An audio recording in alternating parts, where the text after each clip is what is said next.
Started with our chemistry unit 2 retest review. So let's go over the outline. We're just going to go over atomic history, subatomic particles, ions, isotopes, and average atomic mass. So first things first, let's go through atomic history. Democritus, way back 2,000 years ago, he developed the concept of an atom. Basically what he said was, if I take a piece of wood and I cut it in half, and then I cut it in half again, and I cut it in half again and again and again, eventually I won't be able to cut it anymore. And so he came up with an atomos, which meant uncuttable, and that's where we get the word atom. Okay, then 1800 years later almost, Dalton built on that idea. And basically Dalton figured out that, or Dalton thought that all matter was made of atoms, which is true. But he also thought that atoms were indivisible and indestructible. And this was not true, which we know because we already have learned about the subatomic particles, protons, neutrons, electrons. He also discovered that compounds are formed by a combination of two or more different types of atoms, and that chemical reactions, which we'll learn about later in the year, are a rearrangement of atoms. Then we have J.J. Thomson. He discovered negatively charged electrons by using a cathode ray. And then we have Millikan. He used the oil drop experiment to measure the charge of an electron. So J.J. Thomson figured out electrons were negative, but he didn't have like a value for how much negative it was. So that's where Millikan comes in. Then we move on to Rutherford, and he discovered the atomic nucleus by using the gold foil experiment. Basically, he had a really thin piece of gold foil and he shot through alpha particles. Alpha particles are helium nuclei, which we'll learn more about later, and a lot of them went straight through the gold foil, but a few of them were deflected, and he figured, man, there must be some big thing that's stopping them and making them come and be deflected, and he determined that it was a positively charged nucleus. And then we have Chadwick. He discovered the neutron. And then we have Bohr, and he basically hypothesized that you have a small nucleus, and then you have electrons that orbit that look similar to like the solar system, and then that they have different energies and all kinds of stuff. Now we're going to move on to subatomic particles. So we have protons, neutrons, electrons. Right here are our symbols.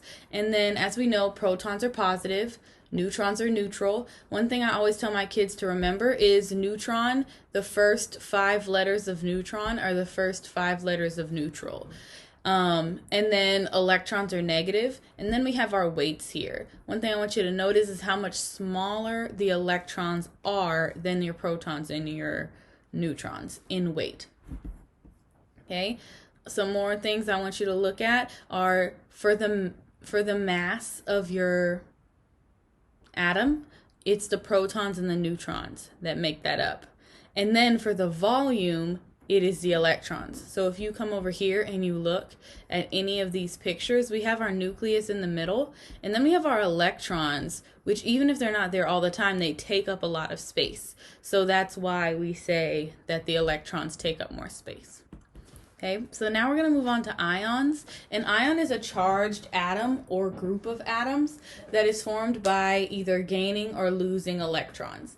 So you have a positive ion that loses at least 1 electron, and then you have a negative ion or an anion which gains at least 1 electron. One way I remember this, I remember that cation is positive and anion is negative. This T in cation, reminds me of a positive sign. And then this N in anion, N for negative. So some of my kids, I always get questions about like, how do we have an anion which is negative, but we're gaining electrons, and then we have a positive ion and we're losing. So I always like to show them this example. So this is a neutral lithium atom. Okay, so I'm going to create an cation, which is a positive ion. And you do that by taking 1 electron away. So I want you to come over here and I want you to look. So right now, the reason why this is positive when we take one away is because we started with 3 protons and 3 electrons. But when we took 1 electron away, now we have 1 more proton, which is positive, which is why we have a positive charge when we take away electrons or when we lose electrons. Then I'm going to add an electron, and then we're going to look over here. And we have, since we added an electron, now we have 1 extra negative electron, and we only have 3 protons. So now when we add an electron, we're adding a negative, so we have a negative charge. Okay, so now we're going to move on to isotopes. Isotopes are atoms that differ in the number of neutrons. And then here's an example of 2 isotopes of carbon. We have carbon-12 and carbon-13. Carbon-12 has 6 neutrons and carbon-13 has 7. But everything else about them is the same. They have the same chemical properties, they react the same, they look the same. Unless you weighed them, you wouldn't be able to tell the difference. Okay, so here are our equations that we need to know. So for ions, you're going to need to know that in order to get the charge, you take your protons and you subtract your electrons. If you need to get the number of electrons, you're going to take the number of protons minus the charge. And so I have my shortened version here. Then we have our isotopes. If we need the number of neutrons, we're going to take the mass. That can be our atomic mass from the periodic table, or it can be the mass number that's given to us. And we subtract the number of protons. If we are asked for the mass, we're going to take the number of protons plus the number of neutrons. Okay, so now we're going to get into some ion practice. Okay, we're going to get into some ion practice. So the first thing I always do is I always go and I check what element that is. So I'm going to go and I'm going to say, okay, it's 17. So I'm going to go over to my periodic table. And I'm like, okay, 17. 17 is chlorine. Okay, so I come here and I have my chlorine. And now it's asking for my neutrons and it's asking for my charge. So I'm going to come here. In order to get my charge, I take my protons. I do protons minus electrons gives me charge. So my protons, I have 17 of them. My electrons, I have 18 of them. So 17 minus 18 gives us -1. And then we want our neutrons. So we do 35, which is the mass that I rounded from the periodic table. Minus 17 gives us 18. And then there's our charge. And we're done. Okay, so now we're going to do our next one. And in this one, we need our protons, our electrons, our neutrons, and our charge. So our charge is going to be +1. That'll come up in a second. But let's look at our K. So our K is right here, and it has an atomic number of 19. So that's going to be the first thing we write. And then we have our +1 charge. And then we need to figure out how many electrons we have. So in order to do that, you take your protons and you subtract your charge, which in this case is 1. So 19 minus 1 gives us 18. And then for our neutrons, we're not given a number, so we're going to look on the periodic table for our mass, which is 39. And so we do 39 minus 19 gives us 20. Okay, so I'm going to pause here, and y'all are going to type in your answers on Edpuzzle.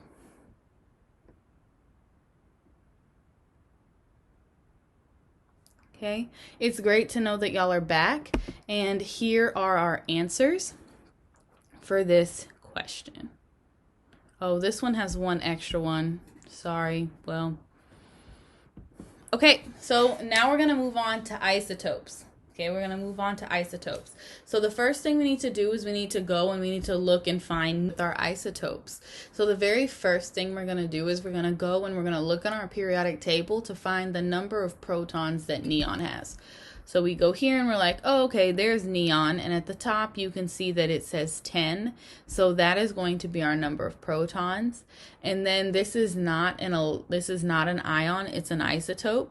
So our electrons are going to be the same. And then we're going to have to come here and we're going to say, okay, so we have neutrons. So we need to do mass minus protons. So we're going to do 22, which we get from right here. We're not using the one on the periodic table. We're using the one that's given. Minus 10 gives us 12 neutrons. Okay. And then we're going to move on to our next one. So the first thing I'm going to do is this is an isotope, not an ion. So my protons and my electrons are going to be the same. And what I'm going to do is I'm going to go check what element this is. So this is 28. So I'm going to go and I'm going to say, okay, 28 is nickel. So that's the element I'm talking about. And then I need to add up my protons and neutrons and see if it matches what's on the periodic table. If it doesn't, then I'm going to make sure that I write it in isotope notation. So I come here and I'm like, okay, 28 plus 32, which is protons plus neutrons, gives me 60. So my element is going to be nickel 60 or 60 with the Ni. I'm going to give y'all a second and y'all are going to come in and type these numbers into Edpuzzle.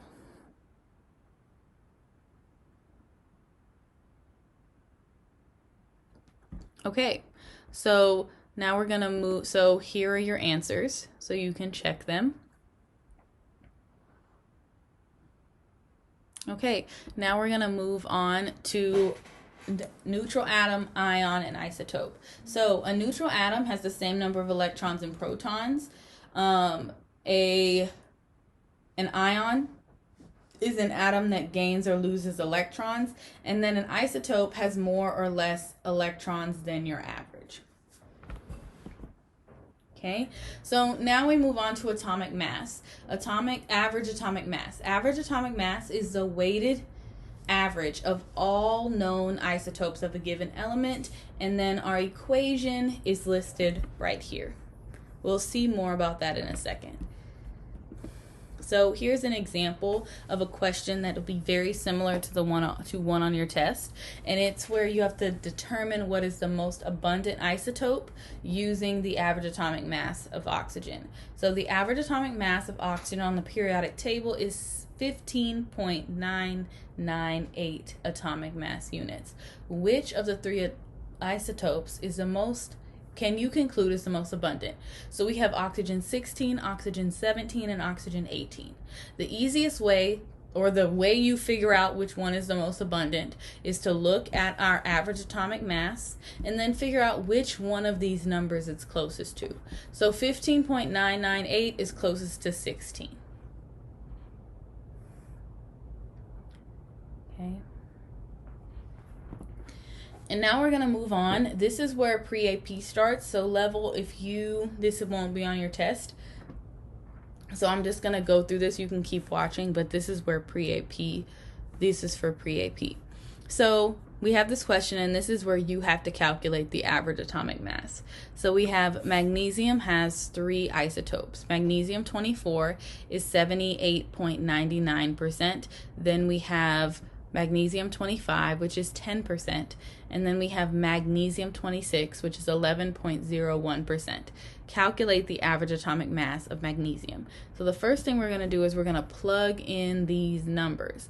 My kids, I taught y'all how to do it like where you add them up in a different order or whatever, but it doesn't matter. It's the same equation. So I take 24 times the whole percentage. I don't convert it to decimals until the end. That's why I divide by 100. So I have 24 times 78.99. Then I have plus 25 times 10 plus 26 times 11.01.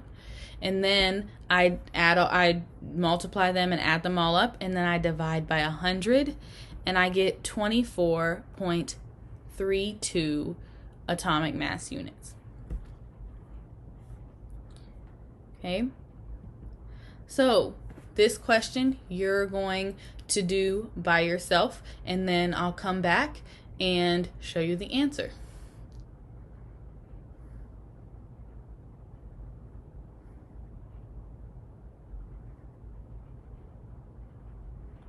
Okay, so basically this question is about a new element called mustangium, and it was discovered in 1998 by whoever this person's name is. I'm not even going to try to ruin his name. And it has 3 isotopes. It has Mu-284, which is 34.6%, and then we have Mu-285, which is 21.2%, and then we have Mu-88, which is 44.2%. What is its atomic mass? So the first thing we do is we plug in our numbers. So we have our 284 times 34.6, 285 times 21.2, and then we have our 288 times 44.2. And then we take all of that, multiply it, add it up, and then we end up with 285.98. Okay, thanks so much for watching. Good luck on your retest. The password for your retest will be posted right next to this.